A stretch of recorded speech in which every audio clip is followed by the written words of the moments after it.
We have a live report, but first, a breaking news overnight on this Monday morning. A fire in downtown Fargo on the same property of another fire just a few weeks ago. That call came in just before 10 about flames at 92 NP Avenue. Fire crews say they found a fire in a large shed behind the old Mid-America Steel building near the river. There was a building that was about, I would say, 15 by 20 that was heavily involved with fire. We didn't enter the structure. We fought the fire from the outside. Had it under control in about 15 minutes and completely extinguished in about 30 minutes after arrival. There's no word yet from Fargo Fire about the cause or if it's in any way connected to last month's arson. Firefighters were called back on March 22nd about a fire at that old steel plant that was on fire. They spent the night there putting out what was described as some stubborn flames. Fargo's fire marshal labeled it arson. Investigators later identified 3 people as the suspects. Also breaking this morning, police clash with protesters in the Twin Cities after officers shoot and kill a 20-year-old man during a traffic stop. People in Brooklyn Center were out protesting part of the night after yesterday afternoon's incident. Police say officers were attempting to make a traffic stop right around 2 in the afternoon when they noticed the driver had an outstanding warrant. While police were attempting to take the suspect into custody, they say he got back into his car. That's when one of the officers fired their gun and it hit the driver. Protesters took to the streets as word got out about that shooting. At least twice, the sound of flashbangs could be heard, followed by the sight of gas, which some described as burning their throats.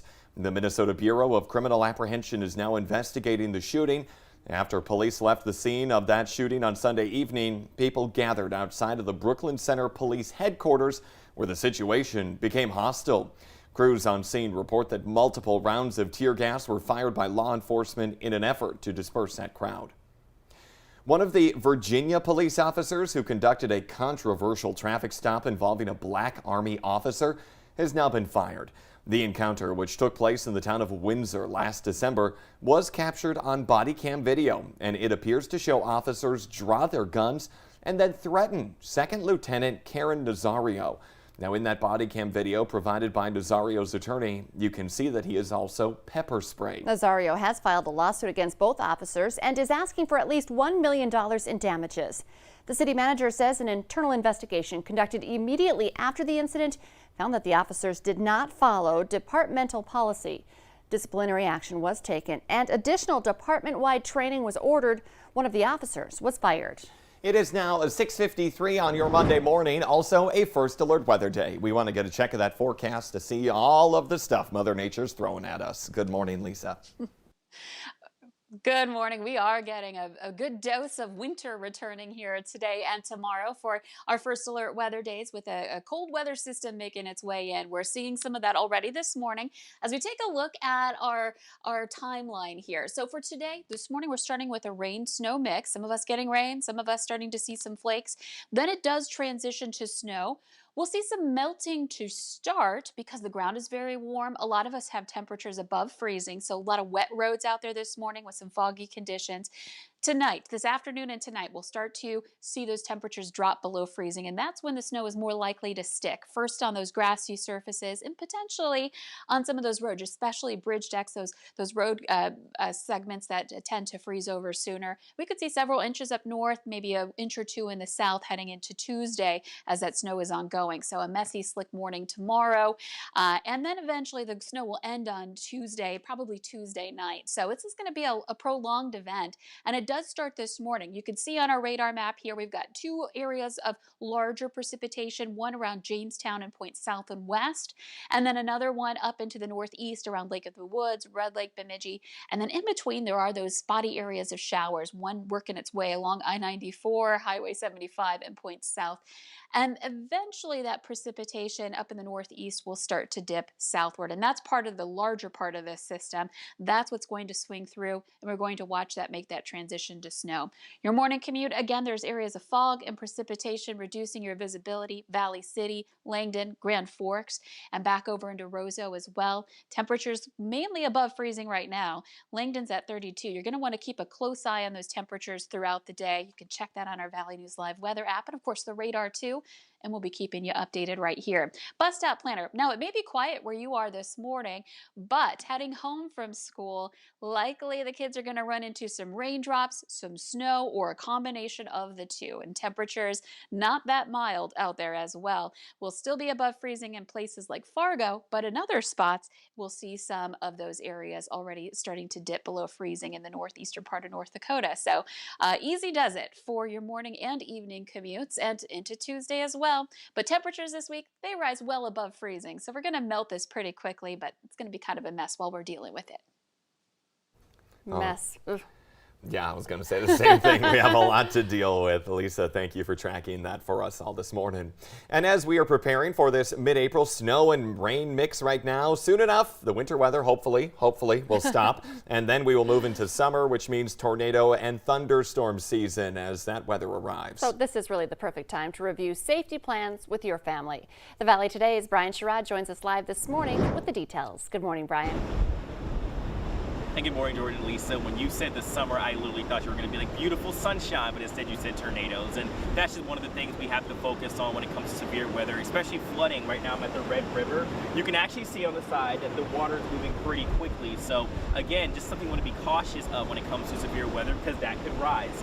Now, letting you know that you want to have a safety plan in place regardless of what the weather is. So if you are home, find the safest area away from windows while adding as many walls as you can between you and outside.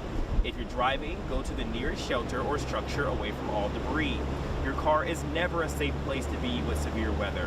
And there's a myth out there. And then, of course, pay attention to what's going on with the weather. We do our first alert weather days to give you a heads up days in advance. Reminder, always have a survival kit.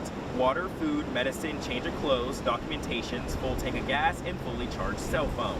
Know the difference between a warning and watch. And a watch is a planning as a warning is happening now. Now, as we also mentioned, make sure you have that First Alert Weather app. Go to your phone's store, download it for free. It's going to help you. As we mentioned in Minnesota, Severe Weather Awareness Week is right now starting today. In North Dakota, it's going to start the week of April 26th. Okay, good idea to plan ahead and talk about it now. Brian Sherrod reporting live. Thank you. During the early stages of the pandemic, opioid overdoses increased by nearly 40% according to the CDC. And now a Detroit Lakes woman is using her creativity to fight back. She is starring in a short film that dives into the realities of addiction. This after losing her cousin to an opioid overdose. She says that it's a message too important not to share. If they can't see it through the lens of addiction, they can see it through the lens of love, because it's also a love story. And we can get swept off our feet by love, just like we can get swept off our feet by addiction, right? And unfortunately, sometimes you don't end up in the best places. If you would like to watch the trailer or show your support, we have links on our website. You can find that at valleynewslive.com or download the VNL News app. You can find this story on our homepage. A large group of people marched the streets of downtown Fargo this weekend, making their presence known in front of City Hall to counter-protest the potential of a White Lives Matter rally. Many of the counter-protesters were chanting against white supremacy and Nazis. In other news, a big overpass project gets going today, and it's going to mean the closure of a South Fargo frontage road for much of construction season. Starting today in just a couple of minutes at 7 38th Street South between 55th and 76th Avenues is shutting down to traffic. It's for work on a new bridge overpass at 64th Avenue and I-29. Some expansions are in store at the International Peace Garden this summer. Along with upgrading their infrastructure to include an all-ages playground, horticulturists announced the new designs for this year's formal garden. Designs will feature block-like patterns depicting colorful images of things like a bumblebee, a honeycomb, and a Tetris board. They also work to capture changes taking place right now for a better future for the gardens. Planting starts in June. It should be done within a month. They say they do need volunteers throughout the summer. You can check their Facebook page for the details. Let's get the answer now to our question of the morning on Facebook. That question today is, teenage girls, they do this about once a week. Oh, yeah, at least once a day this happens in my house. The answer? Slam a door. Yeah, you have two girls too, Oh, so my all goodness, the slamming I have a going lot on, of years ahead of me of slamming of doors. The Today Show and CBS This Morning are just about to start, but the Valley Today rolls on. Join us right now for more live, up-to-the-minute news and weather on the Fargo CW.